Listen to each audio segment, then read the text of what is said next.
Salam alaikum wa rahmatullahi ta'ala wa barakatuh, chers aimables élèves. Je vais initier de faire la correction des examens nationaux de mathématiques pour les élèves du baccalauréat sciences expérimentales. Alors je vais commencer par l'examen de la session 2018, la session normale. Et voilà, puis on va faire après sa session de rattrapage. Alors l'examen comporte 4 exercices, un exercice sur la géométrie de l'espace et un deuxième exercice sur les complexes, le troisième exercice sur la probabilité, chacun avec 3 points, et l'exercice sur les fonctions avec 11 points.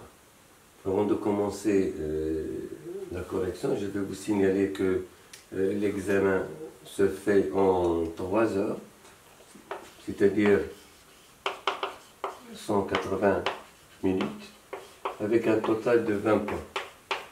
Alors si on fait la règle 3 pour voir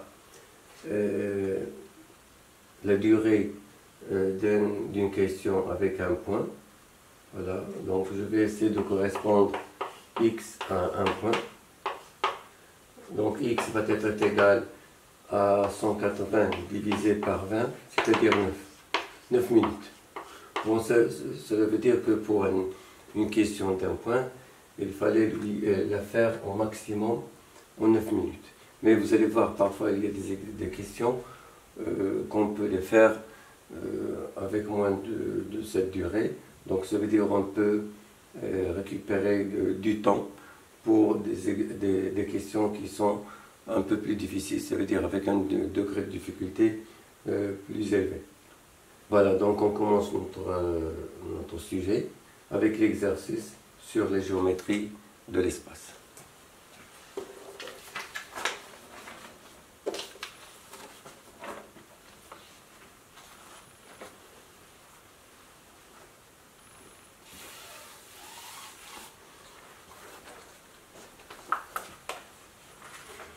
Alors, exercice 1,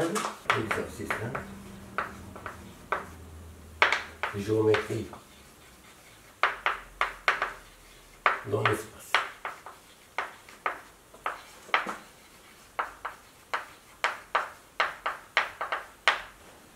Je vais lire l'énoncé. Dans l'espace rapporté à un repère orthonormé direct au IJK, on considère les points A, B et C. La première question, c'est de montrer que le produit vectoriel AB vectoriel AC est égal à 2i plus 2j plus k, et on déduire que 2x plus 2y plus z plus 6 est égal à 0 est une équation cartésienne du plan ABC. Donc ici on a deux questions. La première question, ça va être de déterminer le produit vectoriel. Je vais écrire tout d'abord les points avec leurs coordonnées. Le point A de coordonnées 0, moins 2, moins 2. B de coordonnées 1, moins 2, moins 4, et C de coordonnées moins 3, moins 1, 2. Donc la première question, c'est tout d'abord de calculer le produit vectoriel AB vectoriel AC. Voilà. Alors comment on calcule ce produit vectoriel? Je vais écrire verticalement les coordonnées des deux vecteurs AB et AC. Je vais les faire directement parce que les coordonnées du vecteur AB, je fais les différences des coordonnées de B moins les coordonnées de A. Même chose pour AC, je fais les coordonnées de C moins les coordonnées de A. Alors, pour le vecteur AB, j'aurai 1 moins 0, c'est 1. Moins 2, moins 2, donc ça fait moins 2 plus 2, c'est 0. Moins 4, moins 2, ça fait moins 2 plus 2, ça fait moins 2. Et pour le vecteur AC, moins 3, moins 0, ça donne moins 3. Moins 1, moins 2, ça fait moins 1 plus 2, donc c'est 1. Et 2 moins 2, ça fait 2 plus 2, c'est 4. Voilà. Le produit vectoriel de deux vecteurs est un vecteur. Donc son premier abscisse est un déterminant d'ordre 2 obtenu en éliminant les premières coordonnées. Donc on va écrire les deuxièmes coordonnées et les troisièmes coordonnées. Ça veut dire les ordonnées et la cote. Multiplié par un i, je vais faire un moins ici. Et l'ordonnée, ça va être un déterminant d'ordre 2 obtenu maintenant en éliminant les ordonnées. Donc je vais écrire les abscisses et les cotes multiplié par j plus Le déterminant de 2 obtenu en éliminant maintenant les codes, ça veut dire la troisième coordonnée. Donc je vais écrire les abscisses et les ordonnées multipliées par k. Voilà. Alors pour ce premier déterminant, ça fait 4 fois 0, c'est 0. Moins, entre parenthèses, moins 2 fois 1, c'est moins 2. Donc là, est égal à 2. Donc ça va être 2i. Moins. Même chose pour celui-là. 4 fois 1, ça donne 4. Moins 2 fois moins 3. Donc ça donne 4. Moins 6, c'est moins 2. Mais on a un moins 2 à l'extérieur, ça donne plus 2. Donc c'est plus 2j. Ici, de la même façon, 1 fois 1, c'est 1, moins 0, donc c'est 1 fois k, donc c'est k. Voilà.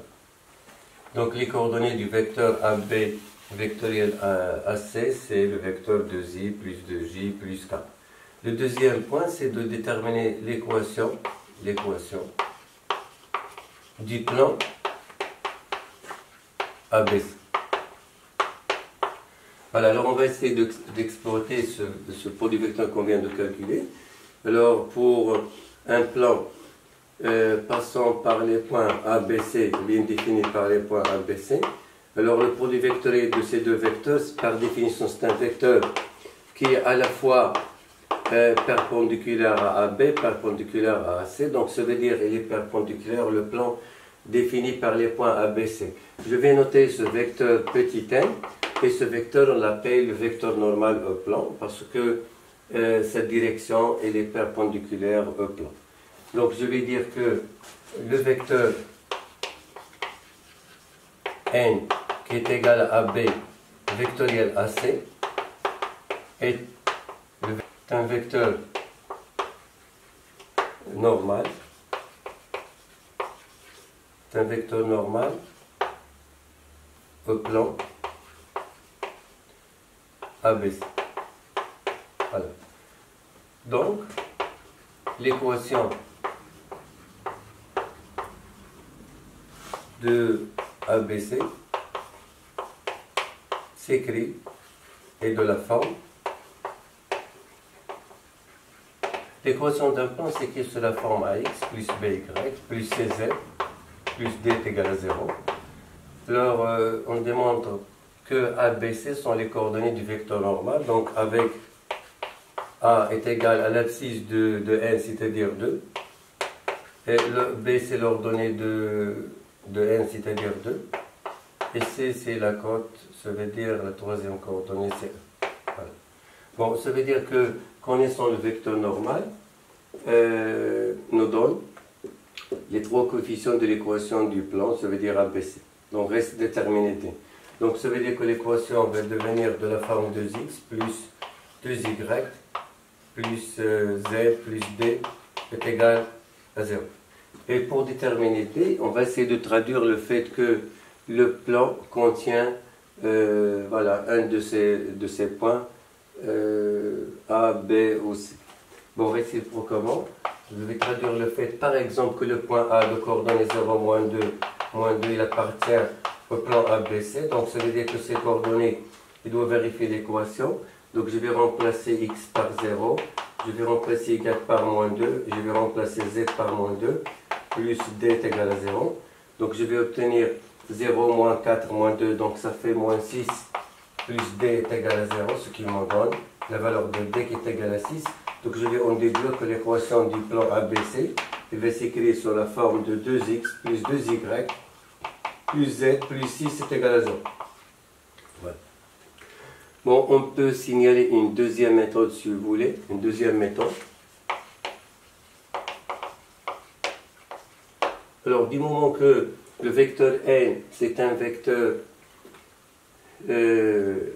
normal plan P, ça veut dire que cette direction est la droite de vecteur directeur n et perpendiculaire au plan P. Donc on peut donner une définition plan P en disant que ça va être l'ensemble des points n tel que la droite AN elle est perpendiculaire à la direction de n, ça veut dire vectoriellement le vecteur n il est perpendiculaire à n, donc on va le traduire par le fait que son produit scalaire est égal à 0. Donc on va essayer de signaler cette deuxième méthode dans cet examen, et par la suite on va faire qu'une seule méthode. Donc considérons un point M qui appartient au plan ABC de coordonnées x, y. Donc on va dire à ce moment-là que le vecteur, par exemple, AM, il est perpendiculaire à N. Je peux dire AM, ou bien BM, ou bien CM. J'ai le choix entre 3 points, ce qui traduit par le produit scalaire est égal à 0. Donc je vais écrire vecteur.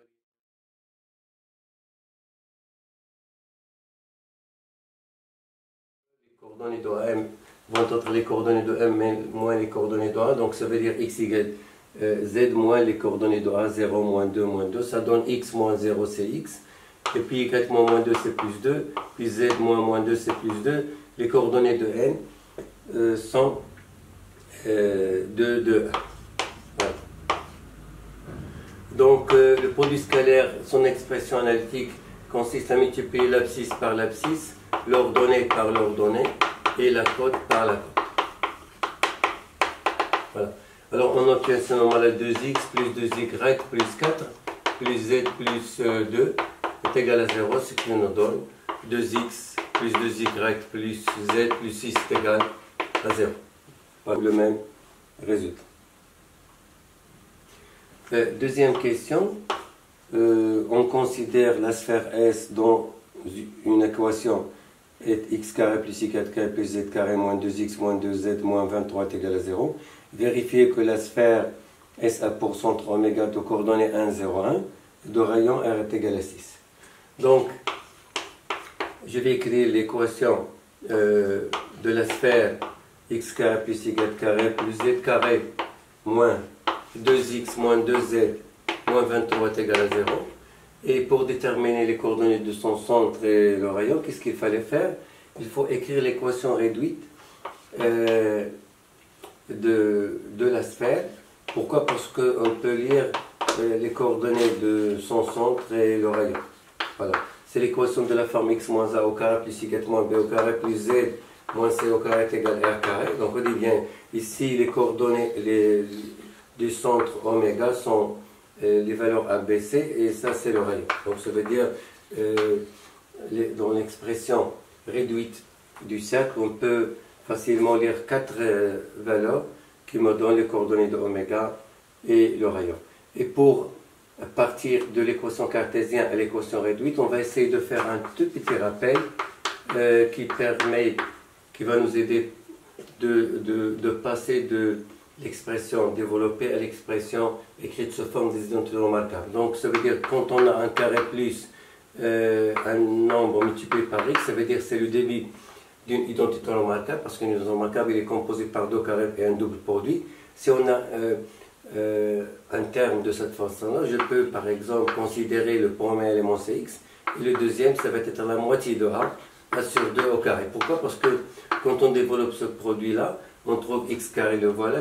Le double produit, ça va être 2 fois x fois a sur 2, en simplifiant par deux, on trouve x, plus le carré de a sur 2. On ne l'a pas ici, donc il faut le retrancher. Voilà. Alors, si on veut exploiter cette remarque, alors on va essayer d'écrire à proximité x carré avec moins 2x, y carré, je vais le garder tout seul parce qu'on n'a pas le terme en y, et z carré, je vais mettre à proximité moins 2z, moins 23 est égal à 0.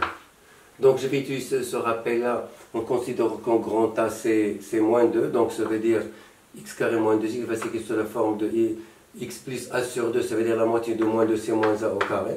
Je vais retrancher le carré de 1, y carré je vais l'écrire tout seul, et puis z moins la même chose que précédemment, donc c'est la moitié de moins 2c1 moins 1, donc ça fait z moins 1 au carré. Je vais retrancher le carré de 1, voilà, moins 23. Voilà, je vais avoir x moins 1 au carré, plus y au carré, plus z moins 1 au carré. Et je vais faire passer le nombre de l'autre côté ici, j'ai moins 1 ça fait moins 2, moins 23 ça fait moins 25, je vais le passer de l'autre côté, ça fait 25, je vais écrire comme étant 5 au carré. Donc avec cette écriture, je peux dire donc le centre est le point qu'on note habituellement oméga, donc les coordonnées A, B, C, ici B c'est 0 parce que y carré c'est y moins 0 au carré, donc 1, 0, 1, et le rayon, voilà, c'est ça.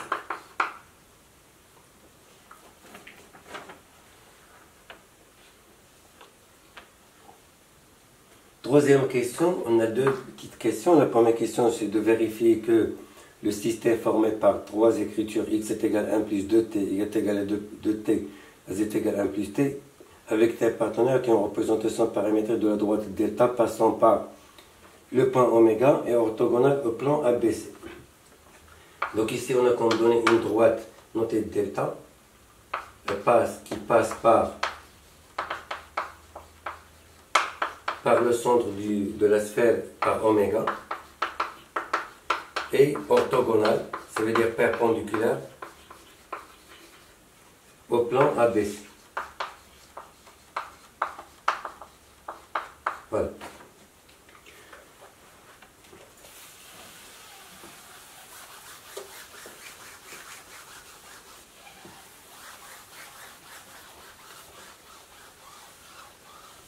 Alors ici, on va faire tout d'abord un rappel sur la représentation paramétrique d'une droite. On a vu dans le cours sur la géométrie dans l'espace qu'une droite, bien sûr, elle est définie par un point, un vecteur directeur.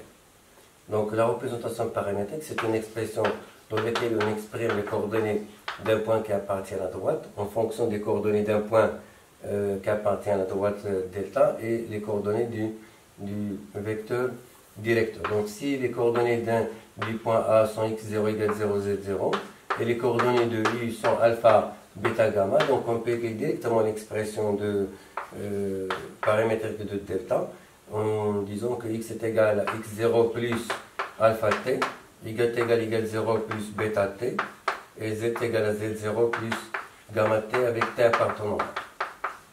Donc ça veut dire pour écrire l'expression paramétrique d'une droite, il faut connaître les coordonnées du point qui appartient à la droite delta, les coordonnées du vecteur directeur. Alors d'après les données, le point par lequel passe la droite c'est oméga, donc pour nous A c'est oméga, donc x0 égale 0, z0 sont les coordonnées de oméga 1, 0, 1, et pour déterminer les coordonnées de u, on va essayer de traduire le fait que la droite elle est perpendiculaire au plan ABC. Donc on a dit que le plan ABC, on connaît un de ses vecteurs normal, c'est le vecteur n. Donc ça veut dire que cette direction, c'est la droite qui passe par l'origine extrémité, elle est perpendiculaire à ABC. Et du moment que delta à son tour, elle est perpendiculaire à ABC, donc ça veut dire que ces droites sont parallèles. Et si les droites parallèles, ça veut dire le vecteur directeur de l'un et aussi un vecteur directeur de l'autre. Donc ici, on va essayer d'ajouter le fait que delta est perpendiculaire au plan ABC. Donc, on va dire directement que le vecteur n est normal à ABC est un vecteur directeur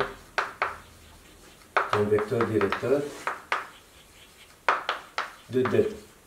Voilà. Donc, du moment qu'on connaît les coordonnées du vecteur directeur et aussi les coordonnées du point par lequel passe la droite, je peux écrire à ce moment-là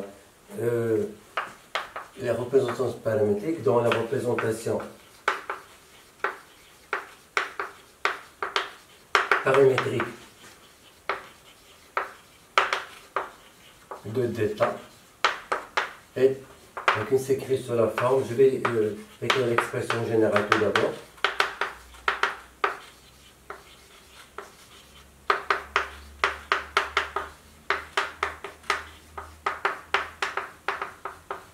Voilà. Donc delta, c'est que son expression, ça va être x égale x0 pour nous c'est 1, donc 1 plus l'abscisse de n, c'était 2, donc c'est 2 plus t. Y, l'ordonnée c'est 0, donc je ne vais pas l'écrire parce que je vais faire la somme avec quoi? Avec bêta fois t, bêta c'est l'ordonnée de n, donc c'est 2t, et pour z ça va être 1, voilà 1, l'ordonnée de oméga, plus t, avec t appartenant.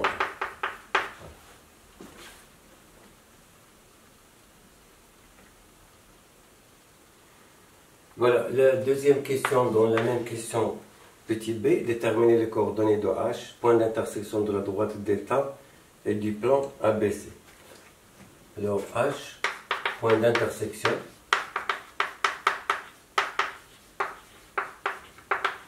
de delta et ABC. Voilà. Alors quand on veut calculer les coordonnées du point d'intersection de deux figures géométriques, alors on va essayer de traduire le fait que les coordonnées de H vérifient les deux équations de ces deux figures. Donc je vais noter x égale z les coordonnées de H et je vais traduire le fait que H il appartient à l'intersection de delta avec le plan ABC. Donc ça veut dire à ce moment-là que les coordonnées du point H vont s'écrire sous la forme x est égal à 1 plus 2t, y est égal à 2t, z est égal à 1 plus t.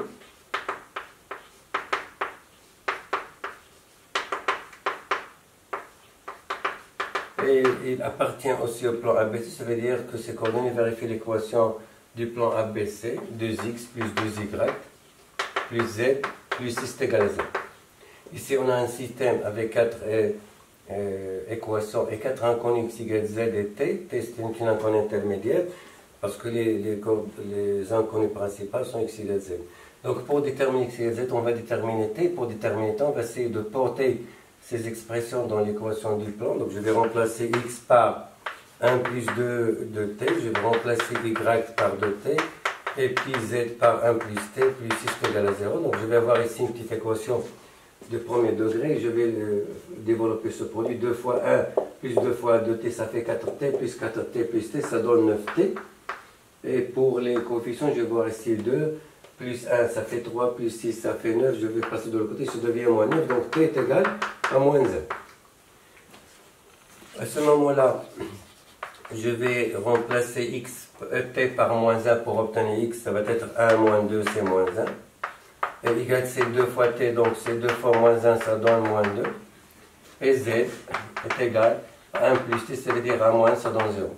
Donc les coordonnées du point d'intersection vont être moins 1, moins 2 et 0.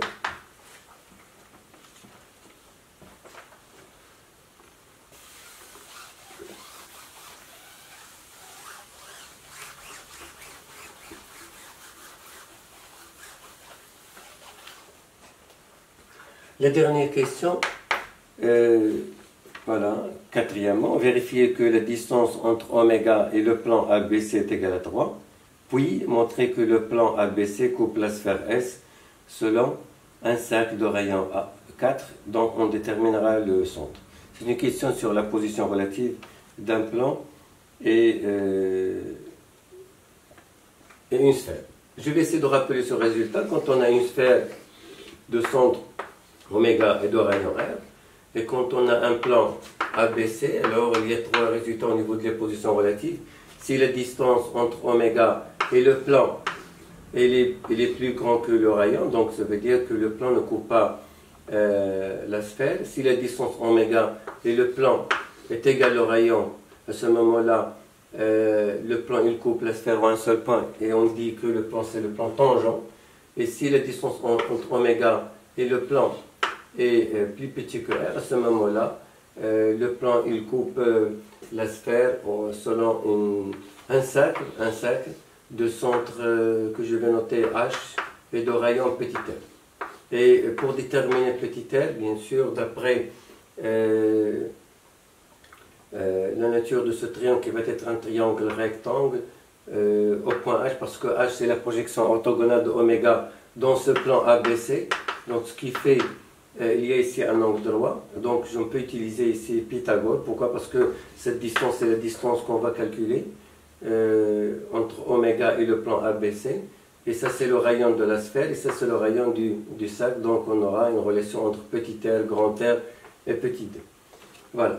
Et bien sûr H, le centre du cercle, c'est la projection orthogonale de oméga de le plan, c'est ce qu'on vient de calculer. Donc on va essayer de revenir pour une deuxième fois. Donc tout d'abord on va calculer la distance entre oméga et le plan ABC. Et on a une formule pour ça, je vais essayer de la rappeler elle-même.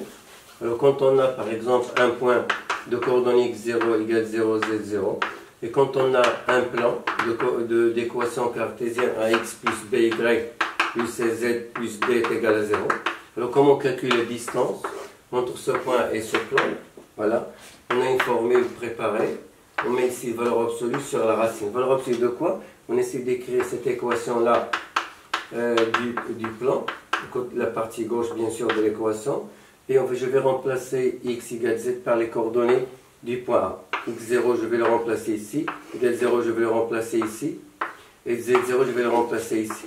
Voilà. Et sur quoi? Sur la racine d'a carré plus b au carré plus c carré. Donc pour calculer cette distance, pour nous, les coordonnées, écrire juste à côté les coordonnées d'oméga qui sont 1, 0, 1, et l'équation cartésienne du plan ABC, 2x plus 2y plus z plus 6 est égal à 0. Donc l'application de cette formule consiste à remplacer x égale z par les coordonnées d'oméga. Donc 2 fois 1 plus 2 fois 0 plus 1 plus 6 sur quoi? La racine a carré plus b carré plus c carré, c'est-à-dire 2 au carré plus 2 au carré plus 1 au carré. A c'est 2, B c'est 2 et C c'est 1. Ce qui nous donne 3 plus 1 plus 2 plus 1 plus 6 ça fait 9. 9 sur ici, 4 plus 4 c'est 8, plus 1 c'est 9, racine de 9 c'est 3, 9 sur 3 c'est 3.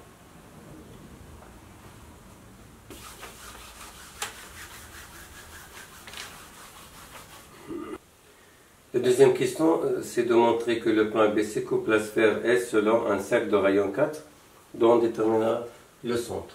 Donc pour répondre à cette question, on va essayer de comparer la distance qu'on vient de calculer, distance entre oméga et ABC, qui est égale à 3, avec le rayon. On va dire que cette distance est plus petite que le rayon, qui est égal à 5. Donc, le plan ABC coupe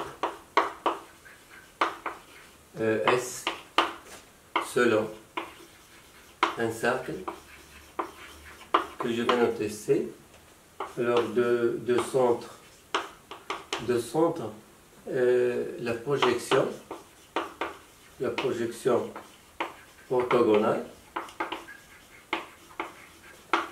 de oméga sur le plan ABC. Et cette projection orthogonale, on a déjà calculé. Pourquoi? Parce que quand on a un point et un plan ABC, alors la projection orthogonale, c'est un point que je vais noter H, et il est défini comme étant le point d'intersection de cette droite avec le plan ABC.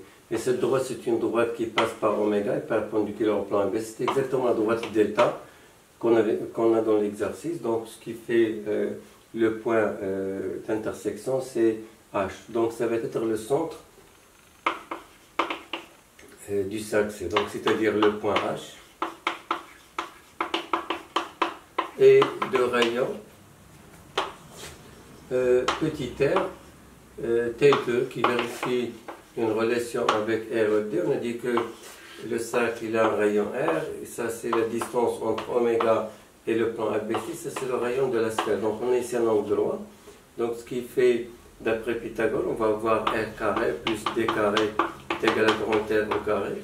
Ce qui nous donne que petit r c'est la racine carrée de R carré moins D carré, c'est-à-dire la racine de 5 au carré moins 3 au carré, c'est-à-dire la racine de 16 qui est égale à 4.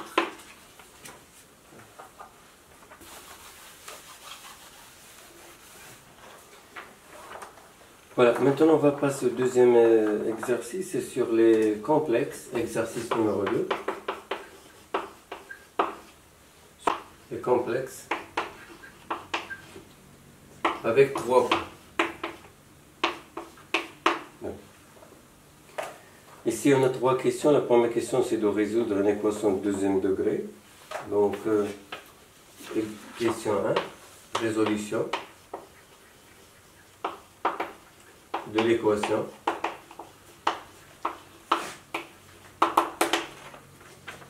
de z carré plus 2z plus 5 est égal à 0 dans C. On va les résoudre dans C. Alors pour la résoudre, il faut calculer le discriminant b au carré moins 4ac.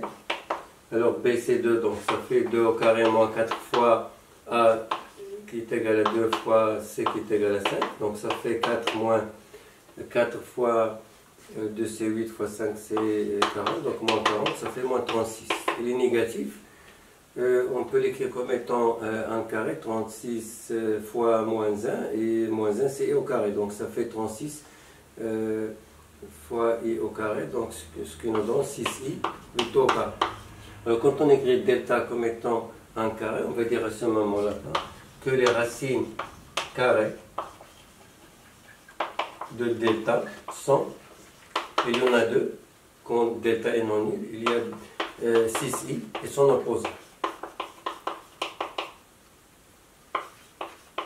Alors pour les racines, on essaie de s'en servir de D1 ou bien D2 parce qu'ils donnent le même résultat.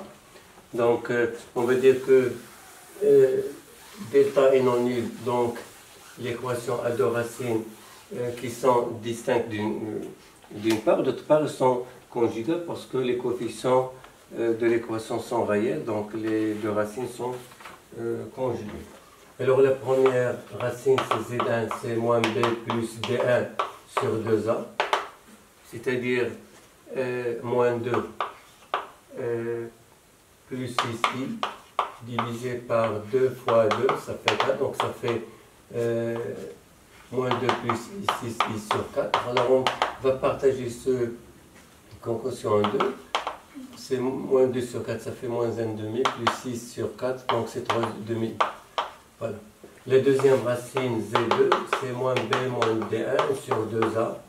C'est moins 2 moins 6i sur 4 qui nous donne moins 2 sur 4, moins 6 sur 4 fois i. Donc c'est moins 1 demi, moins 3i. Voilà. Donc l'ensemble de solutions, ça va être Z1, Z2.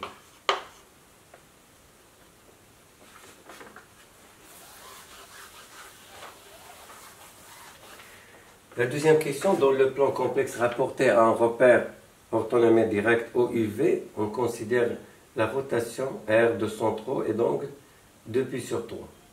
Écrire sous forme trigonométrique le nombre complexe D, qui est égal à moins 1 demi plus racine de 3 sur 2i. Alors, dans la deuxième question, on a une rotation qui transforme un point M d'affixe Z dans un autre point M d'affixe Z'. Et la rotation est définie bien sûr par un centre, ici c'est l'origine O, et θ, l'angle c'est 2π sur 3, la rotation. Alors une question sur la forme trigonométrique du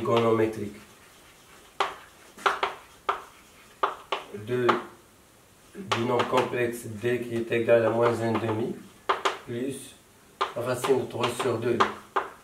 Alors pour déterminer la forme trigonométrique, on calcule d'abord le module, c'est la racine carrée de la partie réelle au carré plus la partie imaginaire au carré. Voilà. Donc ça donne la racine carrée de 1 quart plus 3 quarts, c'est-à-dire la racine de 1 qui est égale à 1. Donc ça veut dire que D va s'écrire sous la forme de 1 fois, bien sûr la même expression, donc il faut maintenant chercher à écrire moins 1 demi comme étant le cosinus d'un angle et racine 3 sur 2 son sinus. Alors bien sûr on va essayer de représenter dans le cercle l'angle qui a le cosinus est égal à 1 demi, c'est exactement pi sur 3. Donc celui qui va avoir le cosinus est égal à moins 1 demi, ou bien l'angle qui va être ici, c'est-à-dire c'est pi moins pi sur 3, ça veut dire 2pi sur 3, ou bien 4pi sur 3, parce que ces deux-là, ils ont le cosinus est égal à moins 1 demi. Mais on va choisir celui qui a sinus positif, donc ça va être 2pi sur 3, parce que ce sinus est positif, celui-là est négatif. Donc ça va être 1 fois le cosinus de 2pi sur 3, plus i sinus de 2pi sur 3. Voilà l'expression trigonométrique de D. On peut l'écrire avec la notation du crochet, ça veut dire crochet, on écrit ici le module et ici l'argument.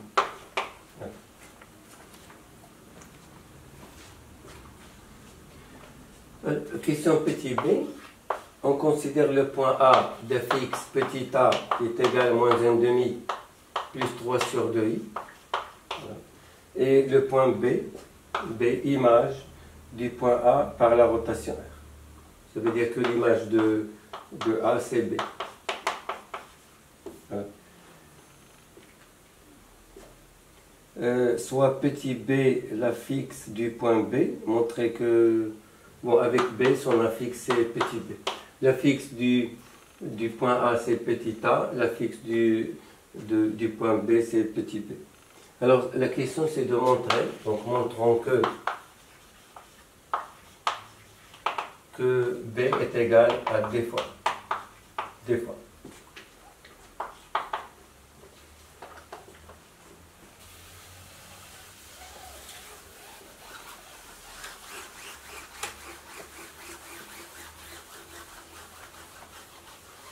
Alors, comment faire pour déterminer cette relation entre ces nombres complexes? Alors, on va revenir la représentation complexe de la rotation. Alors, quand on a une rotation M, R qui transforme M en M' avec petit z, c'est la fixe de M, et petit z', c'est la fixe de M'. Alors, il y a une relation qui traduit l'expression de z' en fonction de z. C'est ce qu'on appelle la représentation complexe de la rotation.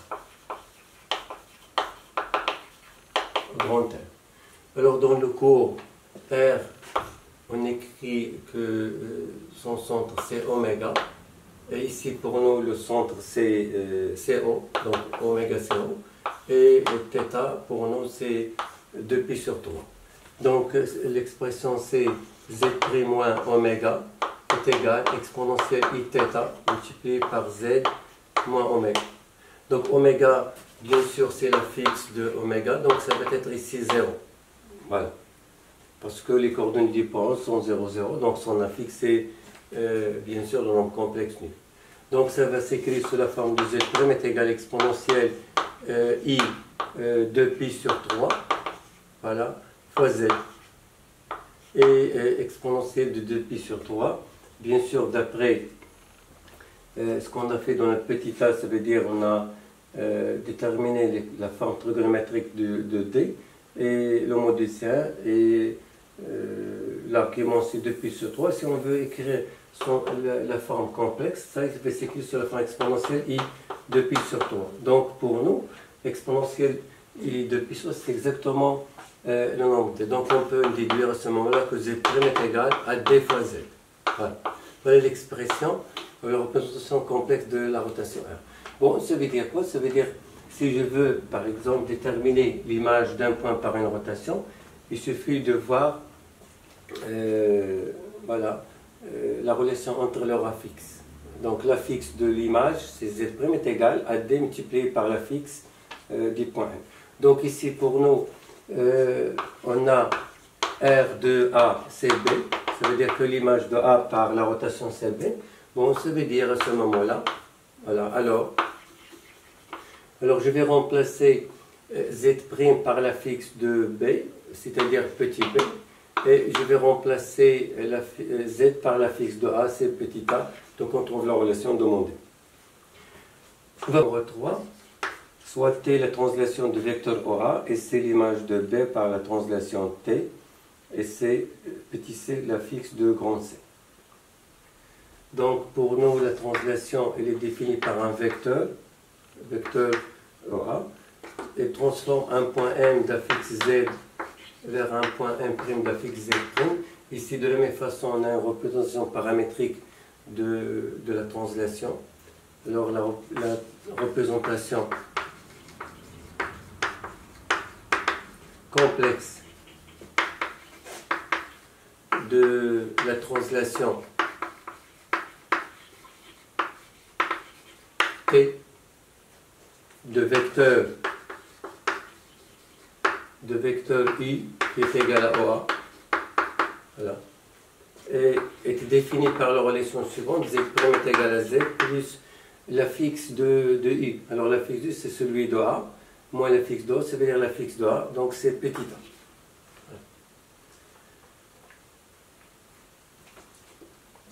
Alors, on a ici l'image de B par la translation CC. Donc, ce qui fait, ici, on nous a donné que la fixe du point C, c'est petit c. Donc, ce qui fait, on va essayer de traduire la relation entre les affixes du point B et son image. Alors, grand M va être représenté par grand B et M' va être représenté par grand C. Donc Z' c'est la fixe de M', elle va être remplacée par la fixe de grand C, c'est petit c. Et Z elle va être remplacée par la fixe de grand M, c'est-à-dire du point B. Donc ça va être B plus. Donc on trouve la relation entre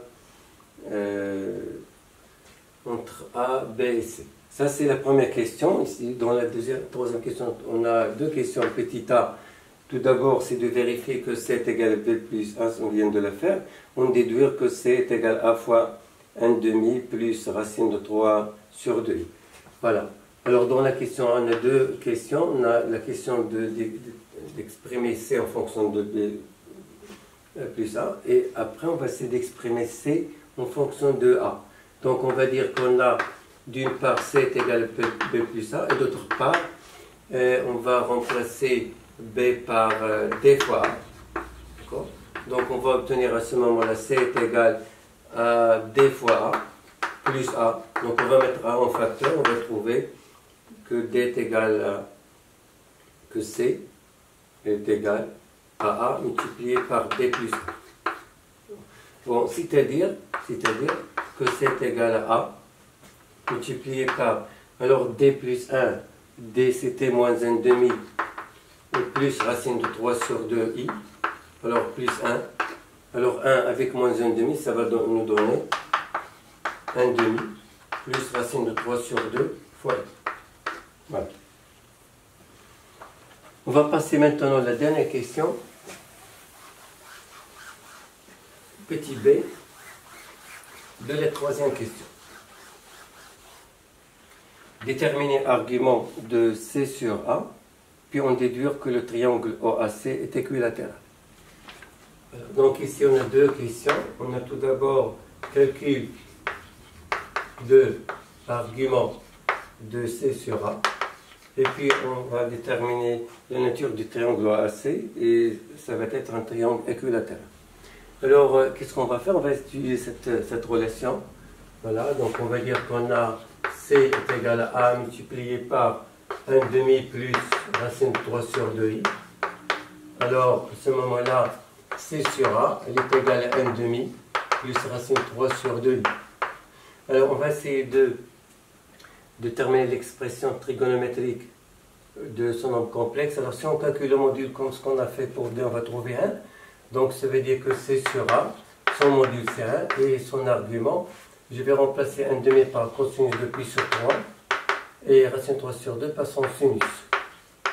Pour avoir la forme trigonométrique de C sur A, qui va être le module C1 et l'argument c'est pi sur 3. Voilà. Donc je vais dire à ce moment-là, l'argument de C sur A, elle est congrue à pi sur 3 modulo 2. La deuxième question, c'est montrer que le triangle OAC est équilatéral.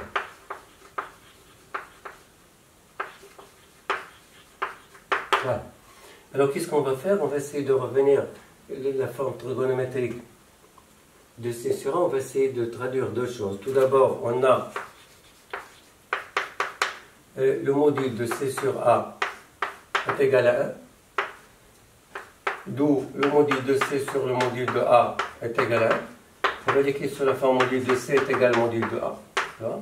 Je vais l'écrire sur la forme de C moins 0, c'est mieux, est égal à moins 0 pour utiliser l'interprétation géométrique de le module de la différence de deux affixes. Alors quand on a ici la différence de deux affixes du point A et du point B, c'est exactement la distance AB. Donc cette différence, je vais lui dire que c'est la distance OC, et celle-là, c'est la distance OA. Voilà. C'est un premier résultat. Un deuxième résultat, c'est le fait de traduire que l'argument de C sur A, il est congru à pi sur 3, modulo 2pi. Voilà. Alors, ce quotient-là aussi, je vais l'écrire sous la forme de C moins 0 sur A moins 0, congru à pi sur 3 modulo 2pi. Et par définition, voilà. Alors l'argument de C moins O sur A moins O, c'est exactement la mesure de l'angle OA, OC, voilà, qui est égal à pi sur 3, modulo 2. Ça c'est l'angle géométrique, je dis bien l'angle OA, OC, est égal à pi sur 3, ça veut dire 60 degrés. Donc c'est exactement l'angle O. Donc je vais dire à ce moment-là qu'on a l'angle AOC est égal à 60 degrés. D'accord? Et OA est égal à OC. Alors si OA est égal à OC, ça veut dire que le triangle est isocèle, d'une part, d'autre part, l'angle AOC est égal à 60. Alors, quand on a un triangle qui est isocèle, bien sûr, les angles A et C sont isométriques et leur somme est égale à 120. Ça veut dire 180 moins 60. Et 120 divisé par 2, ça nous donne 60. Donc, ça veut dire A 60 et C 60. Donc, ça veut dire qu'il devient un triangle équilatère. On a alors OAC est un triangle équilatère. On va passer à l'exercice 3 sur le calcul des probabilités.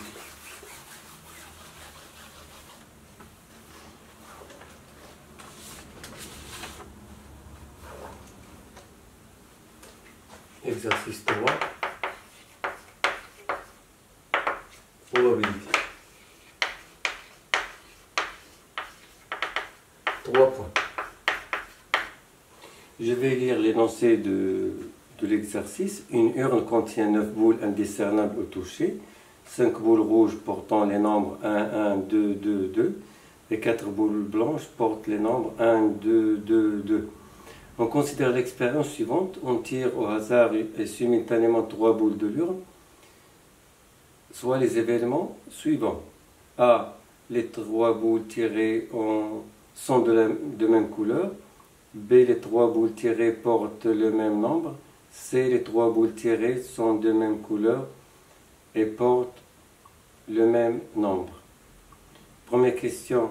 Montrer que la probabilité de A est égale à 1/6, probabilité de B est égale à 1/4 et probabilité de C est égale à 1 sur 42.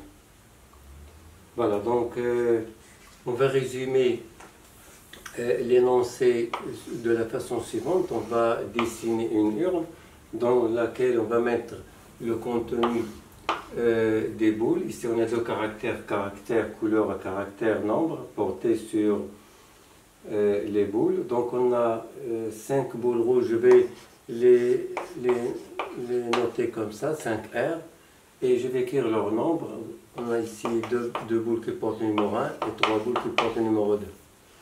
Et on a 4 boules blanches que je vais noter 4B qui portent les numéros 1, 2, 2, 2. Voilà. Alors on tire au hasard et simultanément 3 boules de l'urne. Je vais la noter ici, 3 boules simultanément. Bon, ça veut dire on tire les boules en même temps. Donc quand on tire 3 boules en même temps, ça veut dire on ne tire pas compte de l'ordre, sans ordre. Voilà. Donc à ce moment-là, notre éventualité, ça va être un ensemble formé par 3 boules. Voilà, boule numéro 1, boule numéro 2, boule numéro 3. Donc ça veut dire, tout un résultat, ça va être une combinaison à 3 éléments choisis d'un ensemble contenant 9 éléments. Donc à ce moment-là, on utilise les combinaisons. Ça veut dire qu'on utilise CPN. Voilà. Donc on ne tient pas compte de l'ordre, donc on utilise les combinaisons. Le premier événement, c'est grand A, je vais l'écrire en abrégé. Les trois boules tirées sont de même couleur. Donc ça veut dire ici on a même couleur. Voilà. B, les trois boules tirées portent le même nombre. Donc ça veut dire même nombre. Et C, les trois bouts tirés sont de même couleur et portent le même nombre. Ça veut dire l'intersection de A avec B. Donc ça veut dire même couleur et même nombre. Voilà. Alors, premièrement, on va calculer P de A. Le résultat est donné, on va trouver un sixième. Probabilité de B, un quart. Probabilité de C, c'est 1 sur 42. Alors, bien sûr, on a remarqué, d'après l'énoncé de l'événement C, obtenir trois bouts de même couleur et même nombre, ça veut dire que je peux dire que A, c'est l'intersection de... que C, c'est l'intersection de A avec B. C'est une remarque à faire. Comment on calcule P de A? Alors, je vais essayer de comprendre le contenu de l'événement A. L'événement A, il contient des boules qui ont même couleur. Donc ça veut dire qu'on ne s'intéresse pas à leur numéro. On va essayer de partager l'urne en deux groupes. Un groupe contenant les boules rouges et un groupe contenant les boules blanches. Donc ça veut dire l'événement A, c'est obtenir trois boules ayant la même couleur, ou bien la couleur rouge, ou bien la couleur blanche. Donc je peux écrire en abrégé l'événement A comme étant l'événement obtenir trois boules rouges ou trois boules blanches. Voilà. Alors O, ça veut dire on va ajouter la probabilité d'obtenir trois boules rouges avec la probabilité d'obtenir trois boules blanches, bien sûr. Donc ce qui fait pour le nombre de cas possibles, ça veut dire le nombre de possibilités de choisir trois boules de l'ensemble des boules. On va choisir trois boules simultanément de l'urne. Donc ça veut dire le nombre de cas possibles, ça va être C3, 9. Le nombre total des boules, c'est 9. Voilà. Et le nombre de cas possibles pour obtenir trois boules rouges parmi les boules rouges qu'on a, ça veut dire comme si on va choisir les trois boules de cet ensemble des boules rouges, donc ça va être C3, 5.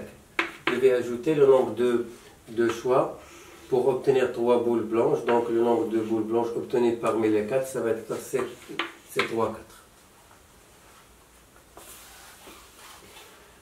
Alors on calcule ces nombres ou bien par calculatrice ou bien par leur formule. Alors C3, 5 si vous voulez, ça va être A3, 5 sur 3 factoriel. Ça veut dire 5 fois 4 fois 3 sur 6. 3 factoriel, c'est 1 fois 2 fois 3, ça veut dire 6. Donc je peux simplifier par 3 et par 2, donc il reste 5 fois 2, ça fait 10.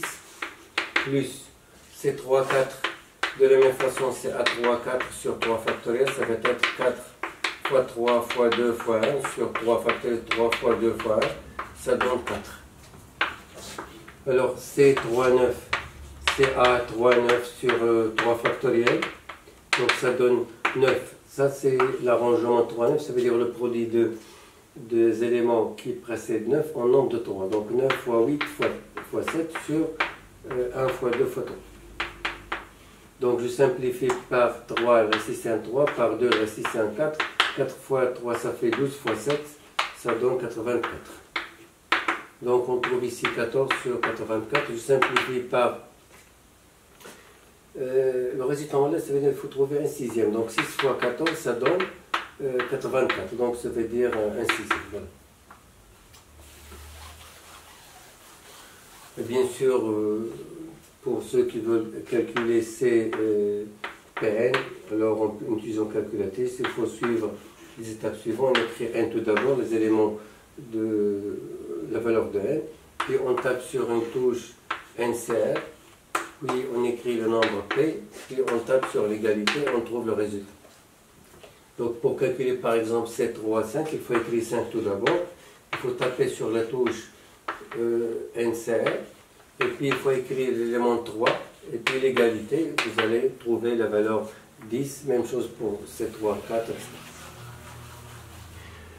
Alors pour l'événement 1, on s'intéresse aux couleurs. Donc on n'a pas besoin de faire intervenir les numéros.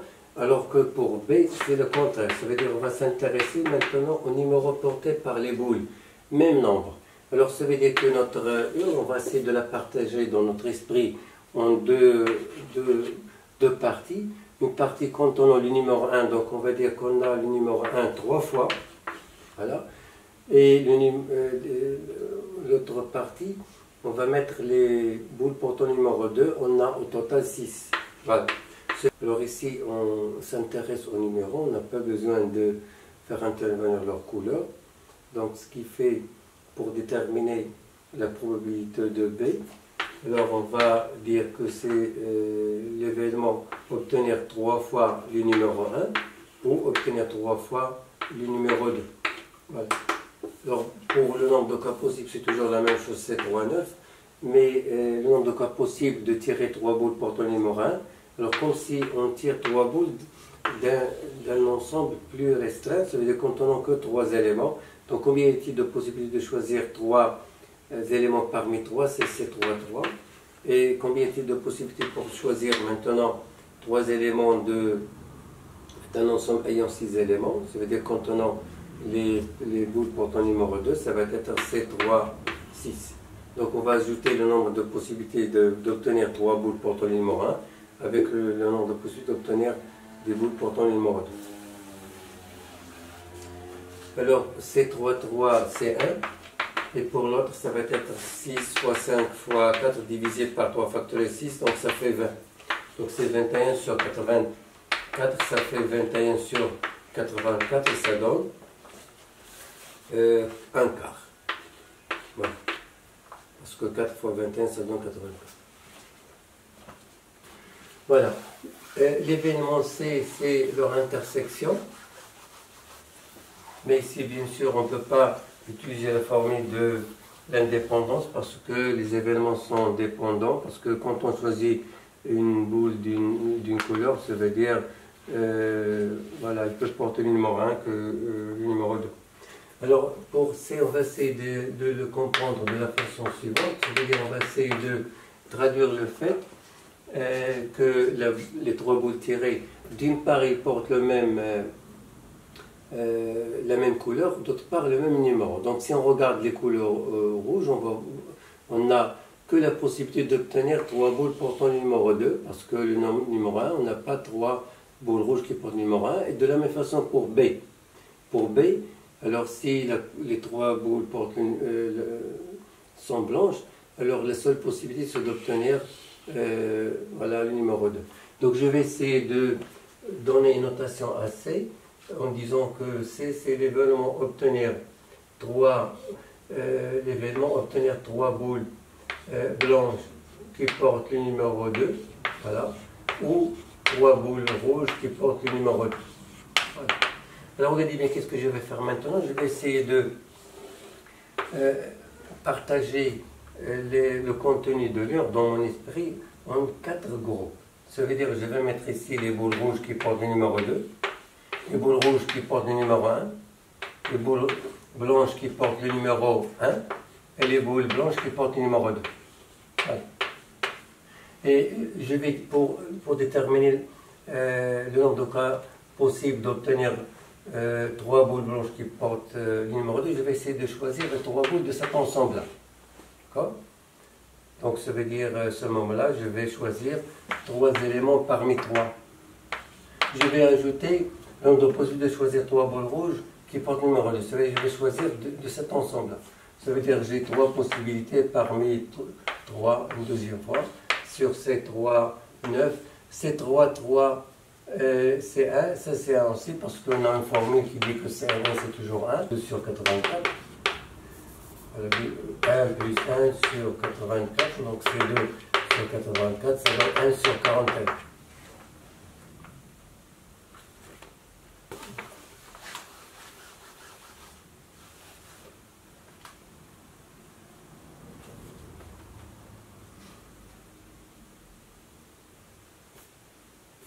1 sur 42. Deuxième, on répète l'expérience précédente 3 fois avec remise dans l'urne, les 3 boules tirées après chaque tirage, et on considère la variable aléatoire grand X qui est égale au nombre de fois de la réalisation de l'événement. Déterminer les paramètres de variable aléatoire binomiale grand X. Alors bien sûr, quand on a une expérience dans laquelle on va fixer un certain événement, l'événement A, qu'on a calculé sa probabilité, alors cette expérience, on la répète 3 fois, donc n est égal à 3 fois, et on associe à chaque résultat voilà, le nombre de fois d'obtenir l'événement A. Alors ça fait penser la loi binomiale. Donc ici, on associe à chaque oméga le nombre de fois d'obtenir l'événement. Alors on dit à ce moment-là que x il suit la loi binomiale, suit la loi binomiale. Voilà, de paramètres n, c'est le nombre de fois de la répétition des preuves, on la répète 3 fois. Et petit p, c'est la probabilité de l'événement qu'on veut, de compter à chaque fois combien a été obtenu. C'est p de a qu'on a trouvé un 6. Voilà. Voilà, ça c'est la réponse de la première question parce qu'on nous a demandé de déterminer les paramètres de variable aléatoire grand X. D'accord ? Et pour calculer la probabilité, montrer que grand X est égal à 1 est égal à 25 sur 72 et calculer P de grand X est égal à 2. Alors, du moment que grand X est la loi binomiale, on est informé de la loi de probabilité qui dit que quel que soit K appartenant à X oméga, qui va être ici bien sûr 0, 1, 2, 3 jusqu'à N, voilà, jusqu'à 3, alors P de grand X est égal à K, est égal à CKN, P à la puissance K, multiplié par 1 moins P à la puissance N moins K. Donc pour calculer P de grand X est égal à 1, on va remplacer K par 1, donc on va trouver C 1N, N pour nous c'est 3, P c'est 1 sixième, à la puissance 4 c'est-à-dire 1, multiplié par 1 moins 1 sixième, ça veut dire 5 sixièmes, à la puissance 3 moins 1 c'est-à-dire 2. Voilà. C1 3 c'est 3, multiplié par 1 sixième, multiplié par 25 sur 36. On va simplifier C par un 3, il va rester un 2, 2 fois 36, ça va être 72, donc 25 sur 72. P de grand X égale à 2, on va remplacer de la même façon K par 2, donc on va trouver C de 3, multiplié par 1 sixième à la puissance 2, fois 5 sixièmes à la puissance 3 moins 1, moins 2 ça veut dire 1. C'est égal, C de 3 ça fait 3, multiplié par 1 sur 36, multiplié par 5 sur 6. Bon, je vais simplifier par un 3, il va rester ici un 2, 2 fois 36, ça fait 72, donc 5 sur 72.